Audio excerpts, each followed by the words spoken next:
Hello, everyone, and welcome to the Political Job Interview, where I interview candidates running for election. I'm Vincenzo Calla, the host, and today I take on the role as the boss, giving a job interview to today's candidate, Jennifer Jennekens. Jennifer is running for election for Ottawa-Carleton District School Board Trustee in Zone 7. Thank you, Jennifer, for your time, and thank you for joining me today. Thank you so much for giving me this opportunity. Certainly at school trustee level, we don't get a lot of media attention, so it's wonderful that you've given me this opportunity, so thank you. Well, it's great to have you here today, and without further ado, let's get this job interview started. So as with any good job interview, I'm starting off with an opportunity to learn more about Jennifer. So the first question, Jennifer, is can you tell me a little bit about yourself and your story?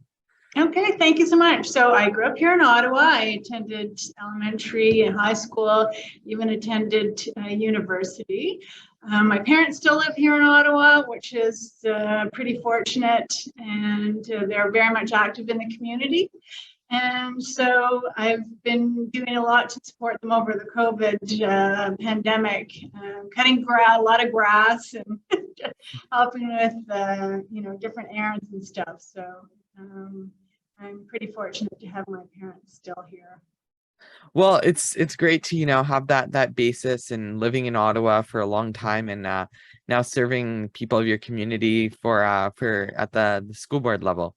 So the second question I wanted to ask is why have you decided to run for this position for Ocdsb trustee?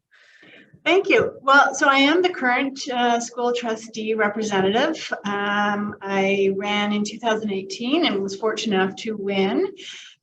So I've really felt, though, that it's a big learning curve when you join a board. There's lots of rules and procedures to familiarize yourself with, certain protocols, becoming familiar with the senior staff and your fellow colleagues, your other trustees. And then becoming familiar with the different committees. I've sat on the audit committee. I'm currently a member of the audit committee and the Ocdsb committee, which is the Ontario Public School Board Association, where we meet with other trustees across Ontario. I've also sat on Ocdsb, which is our yellow bus transportation committee, and boy, that's been really challenging over the last 2 years, ensuring that our students meet their transportation needs. So I feel like I've got more work to do now that I've got that under my belt. I still want to continue with, and certainly COVID did prevent a lot of interaction with our community. So I would like to continue meeting with our students and families. Well, definitely over the past couple of years, I know that when we were talking about, when we were setting up this interview, we were talking a bit about how much to the forefront, obviously all politics has come to the forefront a lot in the past 2 years, but especially the roles of school trustees and all that, because people were actually interested in not that they weren't interested in the past, but they were super interested in what the board had to say. Especially, I know the OCDSB was doing a lot of your own sort of protocols and that sort of thing over the past 2 years. Absolutely. And certainly the only good thing about the COVID that it did bring to us, our board meetings ended up being presented through the Zoom platform. And it did provide a more equitable opportunity for our families and students to participate in the meetings. You didn't have to worry about transportation to our administrative offices. You didn't have to worry about babysitting. So everyone could join in online, and that way their voices were heard. So we did have some pretty interesting meetings, and it was pretty challenging for the last couple of years. So we're going to take a bit of the time to talk about the job and what Jennifer brings to it. So the first question, Jennifer, is why do you think you are the best candidate for this job, for this re-elected job that you're trying to run for?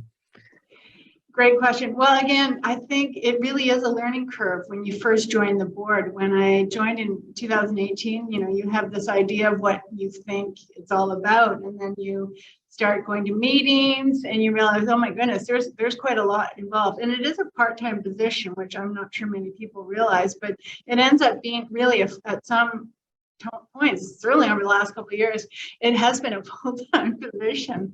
And so, what I bring to the table is now, that experience, and I'd like to continue with that. The reason why I got involved in the first place is because I am a parent of a disabled son, and I wanted to bring my voice and share my experience of that time period to other families who have special needs kids, because it's very emotional. And if you don't know the lay of the land in the school board, who to speak to, I wanted to be, that voice to help our families. And certainly even during COVID, with the different protocols and mandates, it was pretty challenging for many families to navigate the system. So again, I want to be that voice, to help our families. And that is super important. And going on to that, continuing with that, and especially you've gained a lot of experience over the past 4 years. It's definitely, you've said it a couple times, a learning curve. And I want to ask, what experience do you bring to this job, both in and out of the board?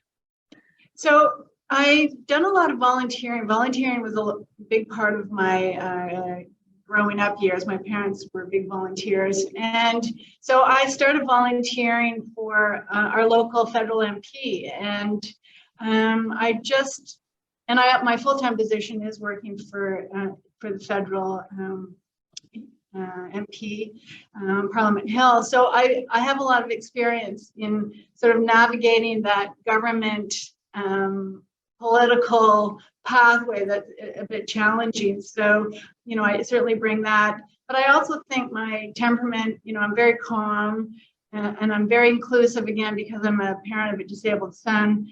I think that's important, to be hearing all our voices, because many people, even myself during those early years when my children were young, I didn't know about school trustees. I didn't know about superintendents, overseeing each school. So I have that experience now and that knowledge, and I really want to bring that forward to our families and students. And that's all really important stuff, especially you touched on a lot there. I mean, obviously having seen this and being a parent yourself, you had your children go through the system and seeing them and see what they could have done better and what the board could have done better. And also just people may not associate much like, oh, school board trustee, like that's not very political compared to say an MP or something like that. But there are a lot of MPPs and MPs that were once school board trustees, and that's how a lot of people get their start. And even knowing the way how things work in big government, that sort of that gives a good sort of basis for school trustee. I'm sure it does. Absolutely. So part of serving as an elected official is serving the people who elect you. So here are a few questions about how Jennifer wants to serve the people. So the first question, Jennifer, is what is something that the people you would like to serve, the parents and students and all those in your zone, need that you would like to get done if elected? Well, certainly one of our big success so far is in the community of Riverside South. We have a need for a high school. We haven't had a high school there for 20 years since the community first sort of came into started growing larger, and Finley Creek as well. Finley Creek is a growing community, growing exponentially, and they need a second elementary school. So we're successful in receiving the funding from the provincial government for the building of our high school in Riverside South, and now we've just recently received approval for funding for our elementary school in Finley Creek. So I want to continue to ensure that the shovels are physically in the ground and that we meet our deadlines and timelines for first day of school for those two communities. Definitely. And there has been a lot of growth, especially in those sort of suburban communities, Riverside South, Finley Creek, even I'm in Barrhaven, so a lot in Barrhaven, Yes. And all the public schools in Barrhaven as well are very full. There's a public high school, John McCrae, closer to where I live, and every time I go there, there's more and more portables. So definitely something to navigate for trustees like yourself. So the second question is, what is one accomplishment that you have achieved that demonstrates why you would be a good elected official if the people choose you? Well, again, getting approval for that funding was huge for both of those communities. But we also, in Zone 7, we also have our rural communities. So it's really important. They don't have public transportation in those communities. So they really rely on our transportation, our yellow school buses. So it's important that, that I continue to fight for those families who live in those areas, because, if many of the parents, both mother and father, they work. And so it's really challenging for our students to get to school. So the transportation in our rural communities is a priority for me as well.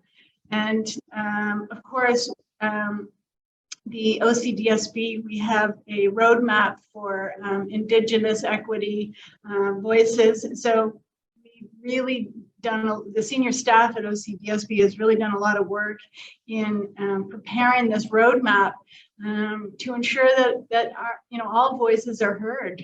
I was a part of our strategic plan that includes, a culture of caring, culture of innovation, and social responsibility, and that's all about, ensuring that there's removal of barriers to, access to ensure the academic success and well-being of our students. So, I mean, there's a lot of work to be done and to continue to be done. So, I want to continue, sharing my voice and my experience to ensure that those goals are met. And that is all really important stuff, especially things that a lot of people don't think about, but almost expect sometimes. Not expect in terms of deserve it or feel like they need it, but they're just part of the little things that happen in schools. And schools are supposed to be safe places, secure Absolutely. places, and places for all people, because public schools and the public education system are the majority of students in Ontario, and children in Ontario attend them. So making sure it's the best place possible for students, and a great place for parents as well to have great communication. Absolutely. So thank you, Jennifer, so much for joining me today. It was great having you. And I'm sure the viewers have enjoyed hearing what you have to offer to them. Election day is on October 24th, 2022. And if you like hearing what Jennifer had to say and you live in Ottawa-Carleton District School Board Zone 7, you have the opportunity to vote for her on election day. Check with the local election officials for more details. And Jennifer, can you just remind the viewers what communities are fully part of Zone 7? So Zone 7, and certainly they've changed the ward boundaries for the municipal election. So Zone 7 includes Riverside South.